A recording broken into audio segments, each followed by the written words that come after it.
बिजली संकट के गुजर जाने का अनुमान, लेकिन अभी भी चरम पर सियासत।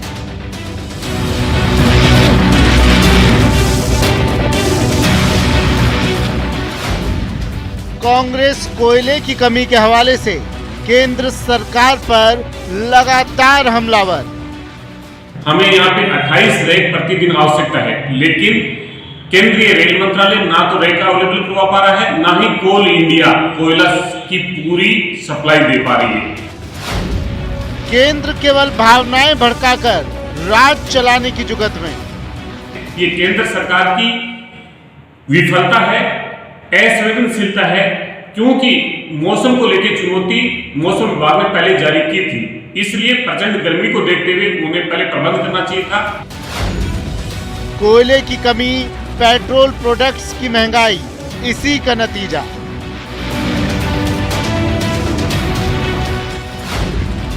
कांग्रेस के आरोप पर बीजेपी का पलटवार। अब तक राजस्थान में इतनी बड़ी बिजली की कटौती कभी नहीं हुई जो अब हो रही है। राजस्थान का शहरी क्षेत्र हो, ग्रामीण क्षेत्र हो, अंधेरे में डूबा हुआ है। ब्लैकआउट की स्थिति पैदा हो गई, और ये सारी स्थिति पैदा इसलिए हो गई कि गहलोत सरकार की कथनी और करनी में अंतर रहा। राज्य सरकार ब्लैकआउट की कगार पर ले गई राज्य को।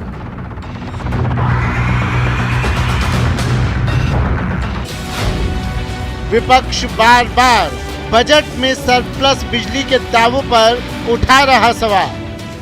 आम उपभोक्ता पूरे दिन में 50 यूनिट बिजली को तरस रहा है।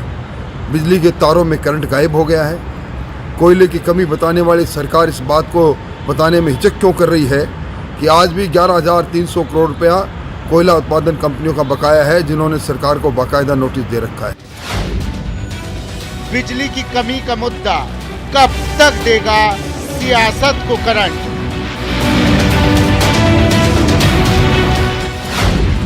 बिजली संकट, सियासत और सवाल। नमस्कार, बहुत स्वागत है आपका। प्राइम डिबेट देख रहे हैं आप, आपके साथ में जेपी शर्मा। अनुमान है कि बिजली संकट का पीक गुजर गया है, लेकिन सियासत अभी बिजली के मुद्दे पर ही पीक पर है और अगले कुछ दिन रहेगी, ऐसा लगता है। भावनात्मक मुद्दों से इतर भाजपा को राज्य सरकार को घेरने का बड़ा मौका मिला है। पार्टी कह रही है कि राज्य सरकार केवल पीठ थपथपाने में लगी है, आंकड़े सुधारने की जुगत में है और कुप्रबंधन की मिसाल बन चुकी है। तो दूसरी तरफ सरकारी पक्ष लगातार केंद्र पर हमलावर है। महंगाई को लेकर केंद्र पर पहले से ही हमलावर कांग्रेस अब कोयले की कमी के हवाले से आरोप लगा रही है कि केंद्र को आम आदमी की सहूलियतों से मतलब नहीं है, चाहे पेट्रोल डीजल की बात हो या गैस बिजली की। केंद्र सरकार फेल हो गई है। भाजपा को केवल भावनाएं भड़काकर राजनीति करना ही आता है। तो आज प्राइम डिबेट में इस पर बात होगी, इन सवालों के जरिए कि बिजली संकट पर सियासत की पिक्चर क्या अभी बाकी है। बिजली संकट की गेंद राज्य के या केंद्र के पाले में,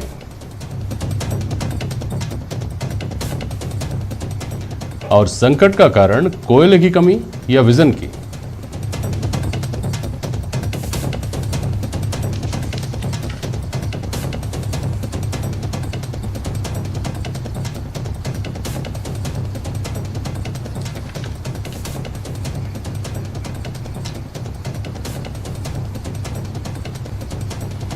भाजपा प्रवक्ता आशीष चतुर्वेदी जी हैं हमारे साथ, गजेंद्र सांखला साहब हैं कांग्रेस के प्रवक्ता, और मिथिलेश जैमिनी साहब हैं वरिष्ठ पत्रकार, सब्जेक्ट एक्सपर्ट भी हमारे साथ जुड़ेंगे। बहुत स्वागत है आप सभी का। कौन कर रहा है सियासत? आशीष जी की पार्टी कर रही है, गजेंद्र सांखला जी की पार्टी कर रही है। पहले टिप्पणी ले लूँ, फिर आगे बढ़ता हूँ। सांखला साहब बोलिए। देखिए सर, बिजली संकट न केवल राजस्थान बल्कि हिंदुस्तान के 16 प्रदेशों के अंदर बिजली का संकट है। और बिजली के संकट का सबसे मुख्य कारण तेज गर्मी के कारण 25% से आसपास डिमांड बढ़ी है। और दूसरी बात यह है कि कोयले की जो खदानें हैं जो केंद्र सरकार के हाथ में है, वो अपनी आपूर्ति नहीं कर पा रही है। देश के अंदर लगभग 22 लाख टन कोयला पर डे की आवश्यकता है और 16.5 लाख टन जो कोयला है वो अवेलेबल है।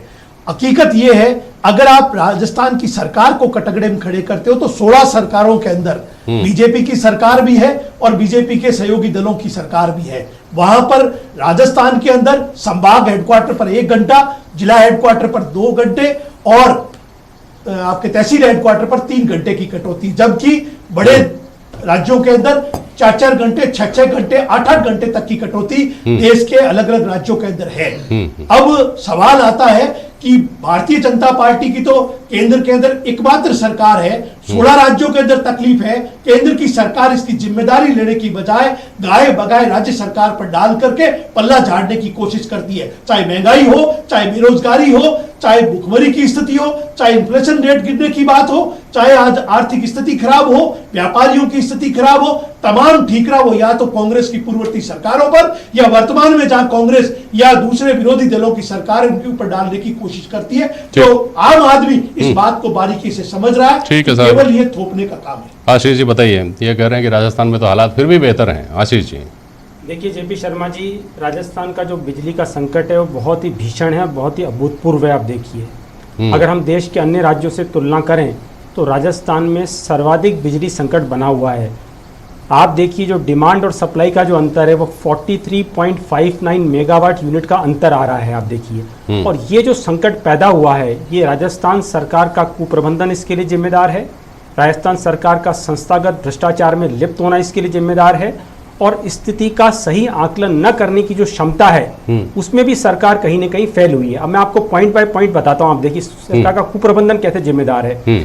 मैं अभी कांग्रेस प्रवक्ता को भी सुन रहा था, सांकला जी को भी, वो कोल ब्लॉक की बात कर रहे थे। आप देखिए, आप देखिए राजस्थान सरकार को कोल ब्लॉक छत्तीसगढ़ में आवंटित केंद्र सरकार द्वारा बहुत पहले से हो रखा है।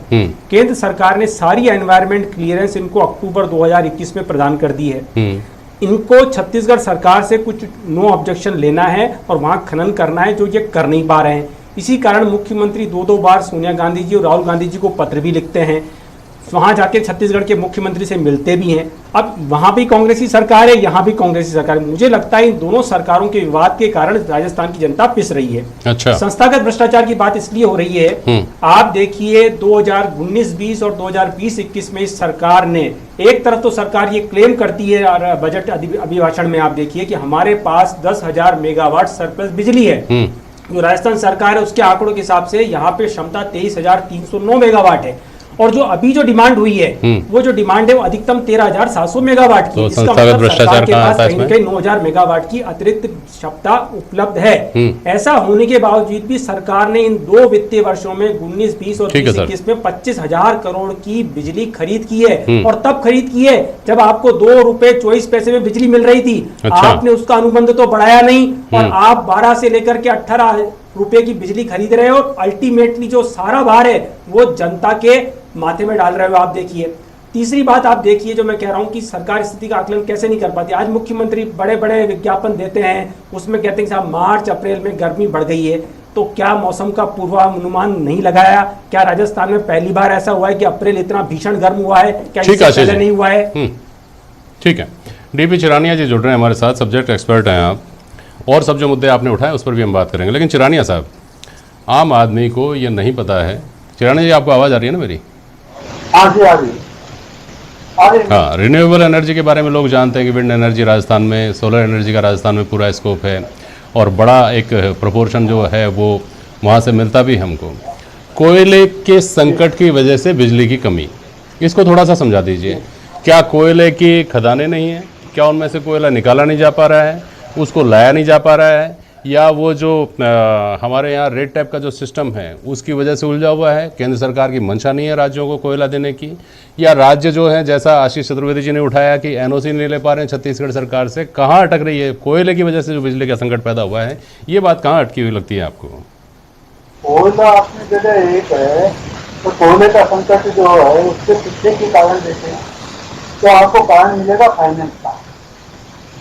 और राजस्थान की जो बिजली महकमा है वो टोटली अपनी रेवेन्यू के प्रति जागरूक नहीं है। इसको जो रेवेन्यू जिससे मिल सकते हैं हजारों करोड़ रुपए की, उसके ऊपर ये आंखें बंद किया बैठे हुए हैं। मैं आपको बताना चाहता हूँ कि बिजली की लाइनों के ऊपर इन्होंने 2015 में ये कम्युनिकेशन कंपनी की केबल डालने का अप्रूव किया था 2,000 रुपये पर पोल पर ईयर के हिसाब से, और उसके हिसाब से करीब 1 करोड़ से ज्यादा पोलों के ऊपर केबल पड़ी हुई है, और उसका पैसा जो है इनको सालाना करीब 5 से 10 हजार करोड़ रुपए मिल सकते हैं, परंतु ये पैसा उगाते नहीं है। उस पैसा का पता नहीं कहाँ जा रहा है। इनके अपने स्टेटमेंट के अनुसार 2020-21 में केवल 22.32 करोड़ रुपए केबल के ऋण से मिले, जबकि ये कई हजार करोड़ रुपए मिलने से। और इनको बार बार में सब जगह लिखने के बाद में, रेगुलेटर के पास में लिखने के बाद में, पूरे डेटा देने के बाद में भी चीफ मिनिस्टर को, ऊर्जा मिनिस्टर को, ऊर्जा सेक्रेटरी, उनके एमडी, एमएलए सबको लिखने के बाद में, अखबारों के अंदर न्यूज आने के बावजूद भी ये इस बात पे कोई ध्यान नहीं देते हैं। और उसके उल्टा इन्होंने 30 दिसंबर को एक मीटिंग करके कोऑर्डिनेशन के नाम पे वो जो रेट थी उसको चौथाई कर दिया, और जो बिना अप्रूवल के जो पेबल डली हुई है उनको कोई सर्वे नहीं कराया, जबकि रेगुलेटर ने भी उनको बार बार में लिखा है कि इसकी सर्वे करा के पैसा वसूल किया जाए, पर इसके ऊपर बिल्कुल भी ध्यान नहीं दे रहे हैं। जब इनके पास पैसा नहीं है तो कोयला के लिए पेमेंट नहीं कर पा रहे हैं। जो पहले की शॉर्टेज हुई है वो उनके पैसा पेमेंट नहीं करने के कारण। अब जो ये है कि तो चिराने साहब, पैसा राजस्थान सरकार पे नहीं कर पा रही होगी। 16 राज्यों में बिजली संकट बताया जा रहा है, बाकी 15 राज्यों की भी यही स्थिति है क्या? वो भी पैसा नहीं दे पा रहे, इसलिए कोयला नहीं मिल पा रहा है, इसलिए वहाँ बिजली पैदा नहीं हो पा रही, ऐसा है क्या? नहीं, मैं जो कह रहा हूँ वो गलत है क्या? पहले बताइए ना। नहीं, मैं आपसे जानना चाह रहा हूँ, मैं आपसे समझना चाह रहा हूँ। ऐसा है कि ये जो बिजली संकट का तो कोयले की कमी है। कोयला जो है, जो सेंट्रल गवर्नमेंट कहती है कोयला बहुत है, तो उनके पास में स्टॉक तो है, और वो जो पावर स्टेशन को नहीं दिया गया, पावर स्टेशन को क्यों नहीं दिया गया, उसके अंदर ट्रांसपोर्ट की भी कमी हो सकती है, पर एक कमी उसमें है कि साहब उसका पेंडिंग पेमेंट है, वो कोल इंडिया को या और उनको नहीं मिला है। जनरेटिंग स्टेशन से करीब 1.1 लाख का जो है बकाया चल रहा है इन डिस्कॉम पे। और ठीक है चिराने जी, वापस आता हूँ आपके पास। आशीष जी, ऐसी स्थिति में कर्जे की वसूली पहली प्राथमिकता है या लोगों को गर्मी से निजात मिले, लोगों को तपना नहीं पड़े, ये पहली प्रायोरिटी होनी चाहिए? आशीष जी देखिए शर्मा जी, भारत सरकार की टॉप प्रायोरिटी है कि किसी तरह से जो राज्य सरकार की अक्षमताओं के कारण ये संकट उत्पन्न हुआ है उस पर केंद्र सरकार ने आज बहुत बड़ा एक्शन लिया है। आज जो है आदरणीय अमित शाह जी ने एक बैठक बुलाई है जिसमें रेल मंत्री, कोयला मंत्री, विद्युत मंत्री तीनों की बैठक ली है, और सरकार टॉप प्रायोरिटी पर लेकर के किसी तरह से जो भी सरकार, राज्य सरकारों की नाकामियां हैं उसको छोड़ते हुए किसी तरह से कोयले की जो आपूर्ति वो तुरंत बहाल की जाए और तुरंत उनको पहुंचाया जाए पावर प्लांट्स पे। ये सरकार की प्राथमिकता है। आप देखिए, ये प्राथमिकता बहुत दिनों बाद आई क्या? नहीं सर, देखिए ये प्राथमिकता बहुत पहले से, अगर आपको ध्यान हो शर्मा जी, अगर आपको ध्यान हो तो 5-7 दिन पहले ही सरकार ने बकायदा इसके लिए जो है पूरा एक ड्रेड फेड कॉरिडोर में जो है पूरी जो सप्लाई चेन है उसको प्रारंभ किया है और निश्चित किया कि जो ट्रैवलिंग टाइम है वो 30% से कम हो जाए। और मुझे लगता है कि कहीं ना कहीं जो है ना राजस्थान सरकार आप देखिए, अभी चिराना जी को मैं सुन रहा था, वो कह रहे थे भी सरकार का जो भ्रष्टाचार के प्रति जो है ना संस्थागत रूप से। लेकिन ये सवाल गजेंद्र सांखला साहब, भारतीय जनता पार्टी भी उठा रही है, एक्सपर्ट भी उठा रहे हैं कि हमारे पास अपने रिसोर्सेज हैं, उनका हम इस्तेमाल नहीं कर पा रहे, बिजली देते हैं, पैसा वसूल नहीं कर पा रहे, पैसा इकट्ठा नहीं कर पा रहे, आगे पैसा नहीं दे पा रहे, संकट पैदा हो रहा है तो सरकार, केंद्र सरकार के पाले में डाल रहे हैं। सांखला जी सर, अगर केंद्र सरकार के पाले में डाल रहे हैं तो सवाल आपने भी खड़ा किया, नहीं वो तो आ गया, उसका तो जवाब आ गया, लेकिन इस पर जवाब 16 राज्यों में ये मिसमैनेजमेंट कैसे है फिर? नहीं, मिसमैनेजमेंट नहीं है सर, मिसमैनेजमेंट नहीं है। राजस्थान सरकार ने आज की तारीख में 16 मई तक जो कोयला आएगा उस कोयले का पेमेंट राजस्थान की सरकार कोल कंपनी को कर चुकी है। अच्छा। दूसरी इंपॉर्टेंट बात ये, अब आज केंद्र की सरकार ये जो आपकी पब्लिक ट्रेन है उन ट्रेनों को रोक करके, उनको कैंसिल करके और अब गुड्स ट्रेन के द्वारा कोयला भेज रही है। इसका मतलब क्या हुआ? इसका मतलब मैनेजमेंट के अंदर केंद्र सरकार के द्वारा पुअर मैनेजमेंट था, कमजोर मैनेजमेंट था कि आप टाइम पर पहुंचा नहीं पाए। अब आप सवारी ट्रेनों को ठीक है, इस पर मैं सवाल कर लेता हूँ आशीष जी से, और इस पर सवाल उठ भी रहे हैं, मैं चला भी जाऊंगा उनके पास। लेकिन आप जो कह रहे हैं मिसमैनेजमेंट नहीं है, चिरानिया साहब ने एक महत्वपूर्ण बात कही, और ऐसा नहीं है कि वो केवल आपकी सरकार के इन 3-4 सालों में ही हुआ होगा, वो पहले भी हो रहा होगा, होता चला आ रहा होगा। केबल का पैसा आप वसूल नहीं कर पाते, और केबल का छोड़िए, मुझे तो मिथिलेश जैमिनी इस पर बोलेंगे कुछ, उससे पहले गजेंद्र सांखला जी आपसे जवाब दें। 1300 मेगावाट का 13,000 मेगावाट की खपत है ना हमारे यहाँ राजस्थान में, क्यों साहब? 13,000 मेगावाट की खपत है, हाँ, और 2300 का हमारे यहाँ उत्पादन बता रहे हैं, वो एक अलग विषय है। लेकिन 13,000 का तो है ही, मोटा 13,000 का मान लेते हैं। 13,000 मेगावाट आप बिजली देते हैं। मुझे आप दावे के साथ कह सकते हैं क्या कि 13,000 मेगावाट बिजली का पैसा आप वसूल कर लेते हैं? आपकी सरकार या आशीष जी की सरकार, कोई भी दावा कर सकता है क्या?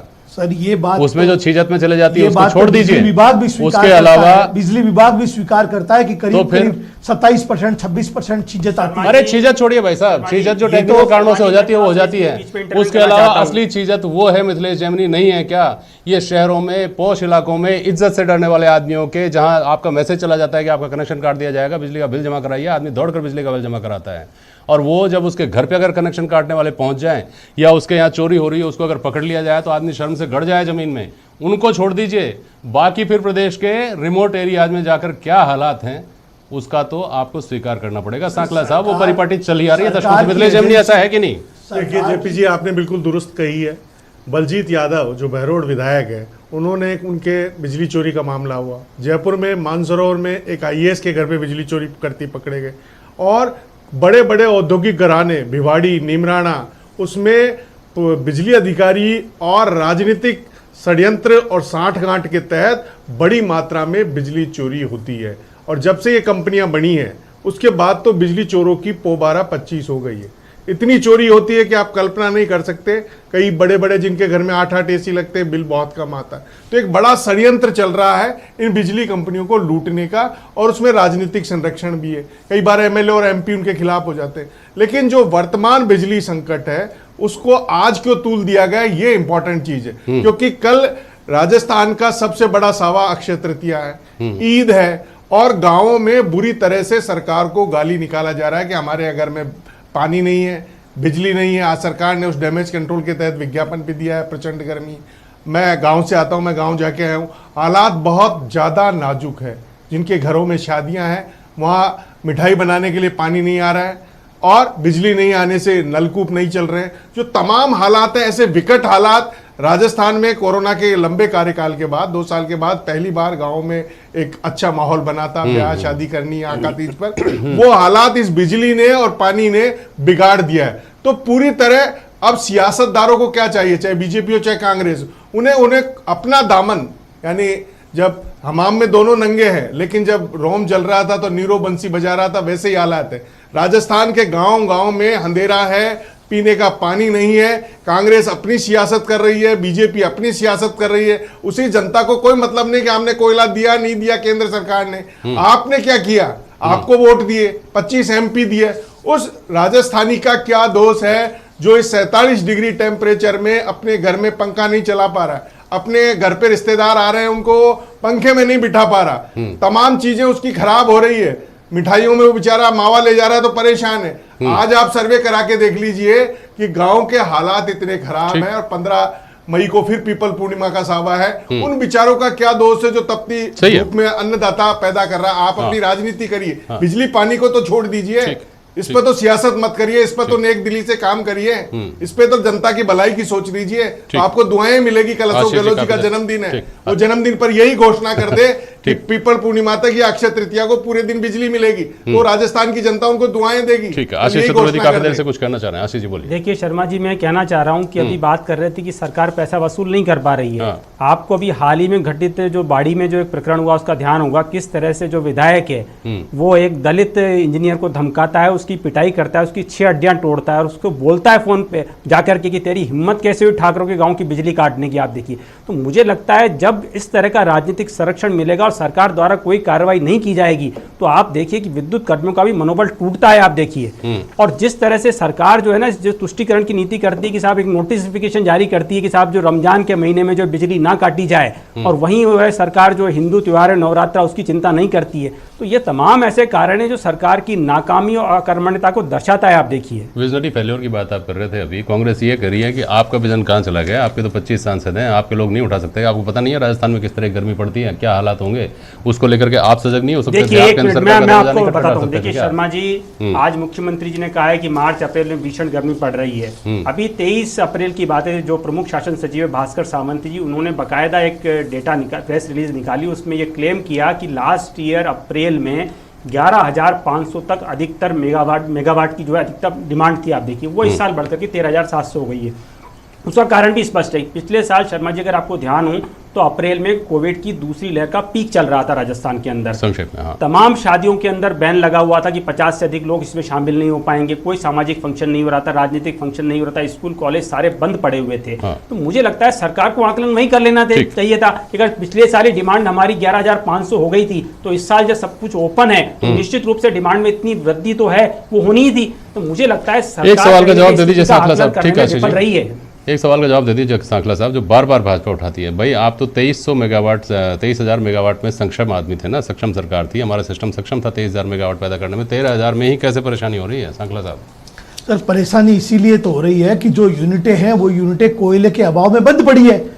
अब सूरतगढ़ के अंदर 6 यूनिट्स हैं, 6 में से 2 काम कर रही थी और अभी 3-4 दिन पहले नहीं, आपने कहा था कि आत्मनिर्भर शब्द को पकड़ा है ना भाजपा ने, तो आत्मनिर्भर हैं हम तो 23,000 मेगावाट प्रतिदिन पैदा करने में। तो आत्मनिर्भर ना, हमारे पास जो प्लांट है, चलिए वो प्लांट 23,000 की कैपेसिटी के प्लांट है, और हम तो इस सोलर एनर्जी को भी प्रमोट करने में लगे हुए, लेकिन सोलर एनर्जी के अंदर भी केंद्र की सरकार कोई इंटरेस्ट नहीं ले रही कि राजस्थान की सरकार या दूसरी सरकारों को कम से कम इन प्लांट लगाने के अंदर भी आम आदमी को राहत महसूस करे। जो भी सब्सिडियां हैं एक एक करके उनको खत्म करने का काम कर रहे हैं। किसानों के लिए जो प्लांट लगते थे उसके अंदर 80% कितने दिन चलेगी, आपको क्या लगता है ये सियासत, और ये किसको असली खाद पानी दे पाएगी? देखिए जेपी जी, सियासत संक्षेप में बोलिएगा, सियासत लंबी चलने वाली है। उसका रीजन ये है कि राज्यसभा चुनाव आने वाले हैं, और आज एक अजीब गरीब सा आदेश निकल गया था, वो बाद में वापस ले लिया गया कि गुजर प्रधान और गुजर सरपंच नहीं लिखेंगे, उसे हटाया गया। जो तमाम जो ये बोखलाट, तो मुझे लगता है एक रूटीन में एक ऑर्डर में लिख दिया गया, एक जाति का नाम आ गया। हाँ, लेकिन फिर भी वो एक मुद्दा बन गया था।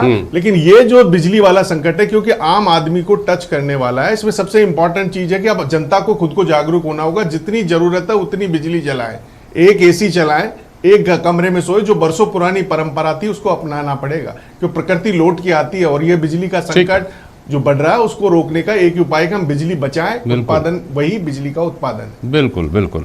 चिरानिया जी, एक तो आपने बताया कि जो हमारे यहाँ रेवेन्यू डेफिसिट में चला जाता है बिजली महकमा, पैसा हमारे पास होता नहीं, खरीदी होती नहीं, उसकी वजह से तो प्रभावित होता ही होता है पूरा सिस्टम। इसके अलावा कौन सी और दूसरी चीज है जिन पे काम होना चाहिए दूरगामी सोच के साथ, ताकि भविष्य में भी ये संकट ना आए? मैं जो है इनके जयपुर सिटी जो सबसे बढ़िया सर्किल माना जाता है, उसके एनर्जी ऑडिट के डेटा की एनालिसिस की। जयपुर सर्किल के अंदर 1132 फीडर हैं। उस 1132 फीडर में से 109 फीडर ये ऐसे हैं जिनमें इनकमिंग के ऊपर मीटर जो रीडिंग बता रहा है वो 0 बता रहा है, और 112 फीडर वैसे हैं जिसमें कि इनपुट एनर्जी बहुत कम है और आउटपुट एनर्जी ज्यादा है। तो अगर जयपुर सर्किल जैसे की हालत ये है इनकी, जहाँ ये 1132 फीडर पे मैट्रिक पूरी नहीं कर सकते हैं, तो बाकी के सर्किलों की क्या हालत होगी? और ये जो डेटा दे रहे हैं लोसेज के, ये लोसेज के डेटा होने चाहिए AT&C के। तो AT&C लोसेज जयपुर सिटी सर्किल के मेरी एनालिसिस पूरे डेटा की इनके जो है उसमें 43.5% लॉस है। आप देख लीजिए जयपुर सर्किल साहब, जो मैं समझ पा रहा हूँ और दर्शक समझ पा रहे होंगे कि ये जो माइक्रो लेवल पर मैनेजमेंट को और चुस्त दुरुस्त करने की जरूरत है सियासत से परे, उस पर अगर काम हो जाए तो शायद हालात पूरी तरह बदल भी सकते हैं, नहीं तो बहुत बेहतर तो हो ही सकते हैं। बहुत शुक्रिया आप सभी का आज प्राइम डिबेट में शामिल होने के लिए। आज के लिए बस इतना ही, नमस्कार।